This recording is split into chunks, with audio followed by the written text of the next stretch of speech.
Good evening, students. Today we are going to study an important topic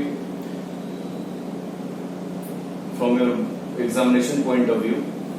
The today's topic is maximum price legislation or price ceiling Clear? ये एक बहुत ही important topic है जो 6 marks में अक्सर पूछा जाता है मार्केट मैकेनिज्म चैप्टर से.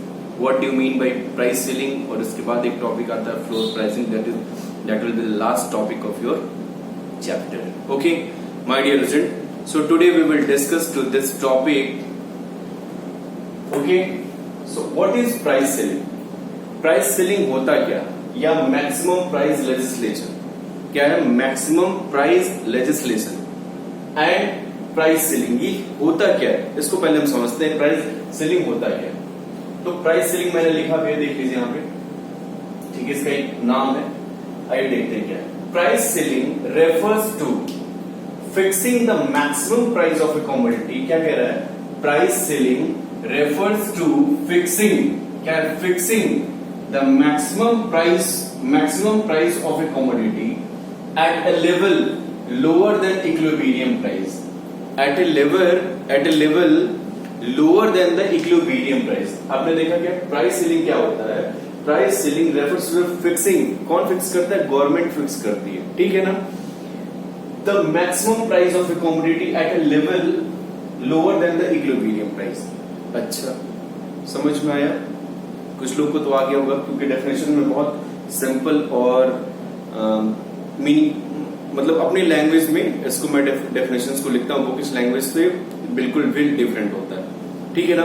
तो आप जब इस डेफिनेशन को डेफिनेटली पढ़ेंगे तो डेफिनेटली आपको समझ में आ रहा होगा क्या होता है. क्या है प्राइस फिक्सेशन? कौन करता है? गवर्नमेंट करती है. किस लिए करती है? ताकि जो गरीब लोग हों, जो अपने एफर्ट से जो एसेंशियल कमोडिटीज है उनको खरीद नहीं पा रहे, वो अफोर्ड नहीं कर पा रहे, तो वो जो गरीब लोग हैं वो उस प्राइस पे क्या करती है? उस गुड्स को क्या कर सके? अफोर्ड कर सके. तो उनके लिए जो प्राइस फिक्सिंग करती है, प्राइस फिक्सेशन करती है. ठीक है ना. जो किससे? इक्विलिब्रियम प्राइस ध्यान रहा है, जो हाँ डिमांड और सप्लाई एक दूसरे को कट करते हैं, तो वो इक्विलिब्रियम प्राइस होता है. मतलब at the lowest point eight which supplier supply the goods. ठीक है ना. जहां सप्लायर सप्लाई करता है, लेकिन उससे भी नीचे क्या करती है? उससे भी नीचे गवर्नमेंट उस प्राइस को फिक्स करती है. ठीक है ना. उस प्राइस को जब फिक्स करती है गवर्नमेंट, तो क्या होता है? इसलिए फिक्स करती है ताकि जो एसेंशियल कमोडिटीज जो अपनी बेसिक नीड्स को फुलफिल न कर पा रहे हो, ऐसे गरीब लोग, ऐसे पुअर पीपल जो अपने बेसिक नीड्स को अफोर्ड नहीं कर पा रहे हैं, वो उस प्राइस पे अपनी एसेंशियल कमोडिटीज को अफोर्ड कर सके, इसके लिए करती है. क्लियर ना. तो देखिए क्या मैंने क्या बताया. Price ceiling refers to fixing the maximum price. Maximum price मतलब एक बहुत ही नॉमिनल अमाउंट ऑफ प्रॉफिट. जो भी सप्लायर्स प्रोड्यूसर गुड्स को सप्लाई बनाते हैं, तो वो अपने एक जानते हैं मैक्सिमम अमाउंट ऑफ प्रॉफिट वो ऐड करके फिर डिमांड और सप्लाई जहां इंटरसेक्ट करते हैं एक दूसरे को, वो प्राइस इक्विलिब्रियम होती है. मतलब उसमें प्रॉफिट इंक्लूड होता है. लेकिन गवर्नमेंट क्या करती है? गवर्नमेंट ऐसे लोगों के लिए जो अपने बेसिक नीड्स को अफोर्ड नहीं कर पा रहे हो, उनके लिए जो एसेंशियल कमोडिटीज है, उनमें से कुछ कमोडिटीज का प्राइस फिक्सिंग करती है. ठीक है ना. जो बहुत ही मिनिमम प्रॉफिट पे डिटरमाइन किया जाता है, जो सप्लायर के मिनिमम प्रॉफिट पे डिटरमाइन किया जाता है. आई बात समझ में? डेफिनेटली आ गई होगी. ठीक है ना. अब देखिए क्या है. Price ceiling is equal to maximum price. Price ceiling is to maximum price. इसको बाई फॉर्मूला वाइज या बाई वैसे भी इसको लिख सकते हैं डेफिनेशन के बाद. अच्छा ठीक है. अब आइए इसको समझते हैं डायग्राम से इसको समझते हैं. क्या है डायग्राम? अब जानते हैं कि ये मेरी प्राइस है, ये वाई एक्सिस है, ये एक्स एक्सिस है, ये ओ एक्सिस है. ठीक है ना. डायग्राम कैसे बनाएंगे? ओके, डायग्राम देख लीजिए क्या है. Price, quantity and O axis. ये मेरा डिमांड कर्व हुआ, ये मेरा TD is the demand curve और SS is the supply curve. ठीक है ना. TD is the demand curve, SS is the supply curve. At which point demand curve and supply curve intersects both of each other, that will be called what? Point of equilibrium, यानी equilibrium point हो गया. ठीक है ना. ये SS is the supply curve and D D is the demand curve. देखिएगा ध्यान से डायग्राम कैसे बनेगा, ठीक है ना। अब देखिए ये हो गया P और ये हो गया O, ये OQ हो गया, क्लियर। अब देखिए गवर्नमेंट क्या करेगी, प्राइस फिक्स करेगी। प्राइस फिक्स करेगी, सपोज यहां पे किया, ठीक है ना, यहां से यहां कर दिया, तो अब होगा क्या, अब देखिए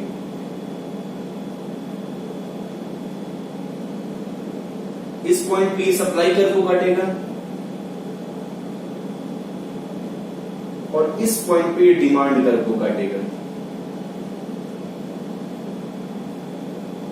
क्लियर। तो देखिए डिमांड तो बढ़ रही है, प्राइस P से P1 हुई, P से P0 हुई, ठीक है ना, कम हुई, तो P से P0 हो रही है, या P1 लिख लीजिए, ठीक है ना। प्राइस से P से P1 हो रही है, तो देख रहे हैं प्राइस घटती है तो डिमांड बढ़ती है, ऑफ कोर्स वही हो रहा है। देखिए प्राइस घट रही है, घट गई तो क्या हुआ, डिमांड एक्सटेंड करेगा, क्या हो गई, Q1 से Q1 हो गई और ये Q0 हो गया।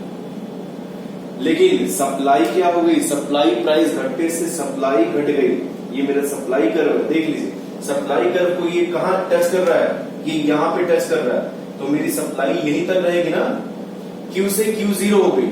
लेकिन मुझे ये इसकी जरूरत है, क्या है, इतना सप्लाई की जरूरत है, तो क्या हो गया ये, इसी को हम क्या कहेंगे, प्राइस सीलिंग।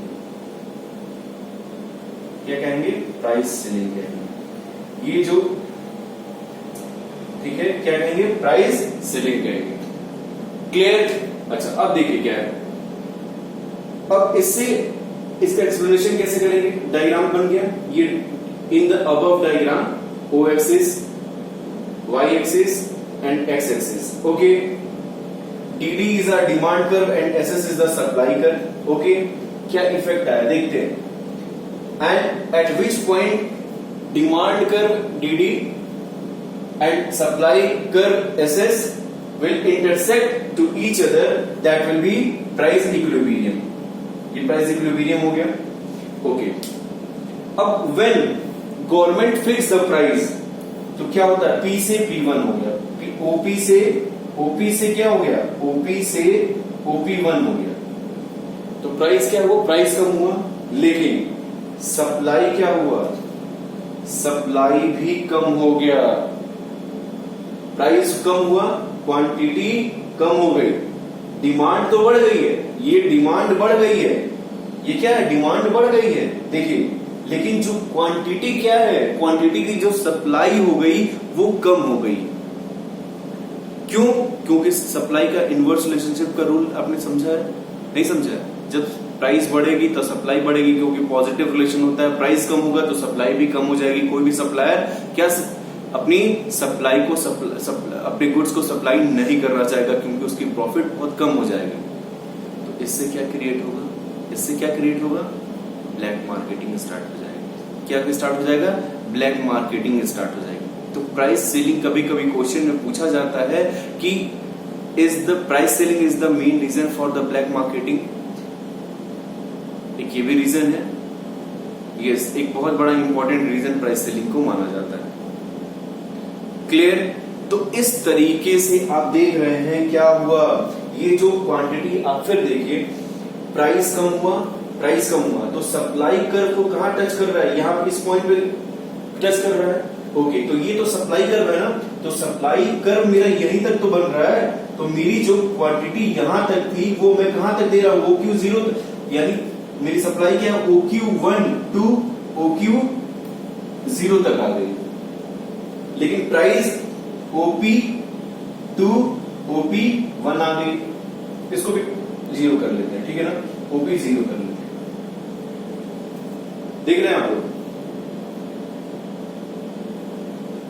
OQ2 OQ0 हो गई और OP2 OP0 हो गई,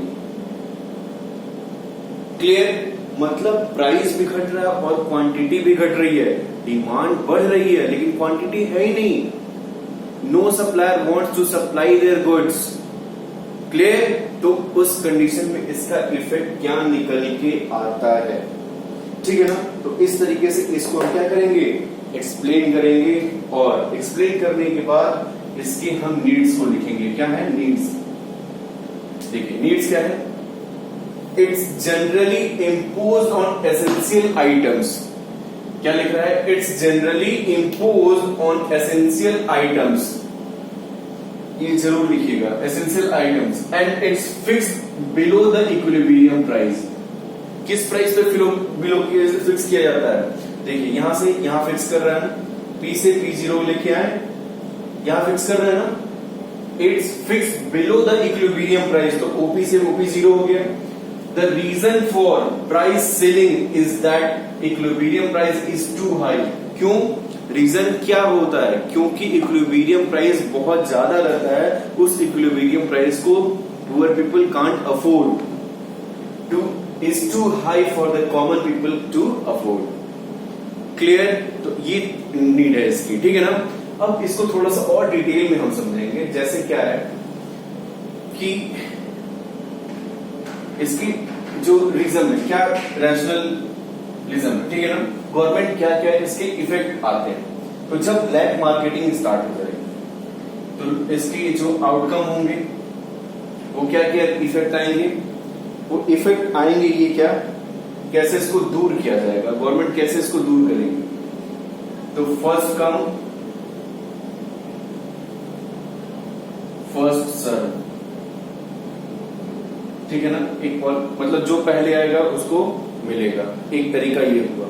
इसको दूर करने के लिए इस फर्स्ट कम, क्योंकि डिमांड बहुत ज्यादा है, लोग बहुत ज्यादा है, लेकिन मेरे पास सप्लाई बहुत कम है, प्राइस घटा दिया गया, उसके बाद भी क्या हुआ, सप्लाई बहुत कम है, क्वांटिटी है नहीं देने के लिए, लेकिन लोगों की डिमांड आप लोग देखते होंगे ह्यूज डिमांड रहती है। तो उस कंडीशन में क्या हो जाएगा, सप्लायर कुछ इनिशिएटिव लेंगे, गवर्नमेंट कुछ इनिशिएटिव लेगी। क्या? फर्स्ट कम फर्स्ट सर्व, मतलब जो पहले आएगा उसको पहले मिलेगा।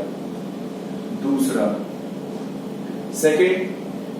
सेकंड क्या है? Allocation of seller preference, allocation of seller preference, ठीक है ना। मतलब जिसको सप्लायर चाहेगा उसी को देगा, मतलब सप्लायर क्या करेगा, प्रेफर करेगा, ठीक है ना। मतलब जो रेगुलर बेसिस पे आ रहे हैं उन्हीं को मिले, ठीक है ना। ऐसा कुछ कंडीशन लगा सकता है सप्लायर, और उसी के बेसिस पे वो क्या करे, वो गुड्स को सर्व करे। क्लियर? तीसरा राशनिंग ऑफ गुड्स,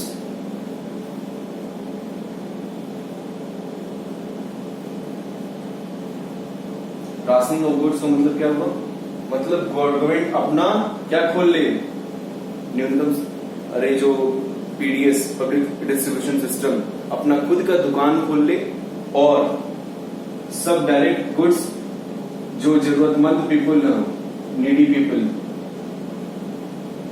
उनको पहुंचाने का काम करे, डायरेक्ट उनको बेचने का काम करे उस प्राइस पे। राशनिंग ऑफ गुड्स उसको कहेंगे, राशनिंग। क्लियर? ये तीन चीजें, तीन इसके इफेक्ट हैं, ठीक है ना। और ये तभी फुली इफेक्ट होगा, प्राइस सेलिंग कब फुली मतलब सक्सेस कहा जाएगा, जब ब्लैक मार्केटिंग एंड हो जाएगी, तब उसी केस में प्राइस सेलिंग सक्सेस कहा जाएगा। अदरवाइज प्राइस सेलिंग एक बहुत इसके बहुत ज्यादा मतलब एक दुष्परिणाम भी है। मतलब ब्लैक बहुत ज्यादा आप लोग देखते भी होंगे कि उसकी जो एसेंशियल कमोडिटीज की प्राइस गवर्नमेंट ने फिक्स कर दिया है, बहुत लो प्राइस में मिलता है, तो उसकी ब्लैक मार्केटिंग अक्सर देखने को मिलती है in real in practical sense. तो इसी चीज को ये पूरा कॉन्सेप्ट है, और इसी के बेसिस पे आप पहले क्या लिखेंगे, अगर 6 मार्क्स में क्वेश्चन आता है तो पहले प्राइस सेलिंग की मीनिंग, उसको ये डेफिनेशन लिख दीजिएगा, ये price ceiling is equal to maximum price. फिर इसका नीड लिखिएगा, नीड के बाद डायग्राम बनाइएगा, डायग्राम का एक्सप्लेनेशन लिखिएगा। एक्सप्लेनेशन की क्या है आपकी, मैंने वो दे दिया, क्या कहते हैं, रिजल्ट एक कंक्लूजन है, और फिर इसको इंडिकेट करके आप बकायदा इसको अच्छे से लिख लेंगे, ठीक है ना। फिर राशनिंग, मतलब कैसे इसको इफेक्ट को कम करने की कोशिश करती है गवर्नमेंट, तो ये इफेक्ट हुआ इसका, ठीक है ना। और फिर इस तरीके से इस टॉपिक को हम आज खत्म कर रहे हैं, ठीक है ना। Hope you all are getting price ceiling. Tomorrow we will understand minimum price legislation. Okay, for today, thank you very much.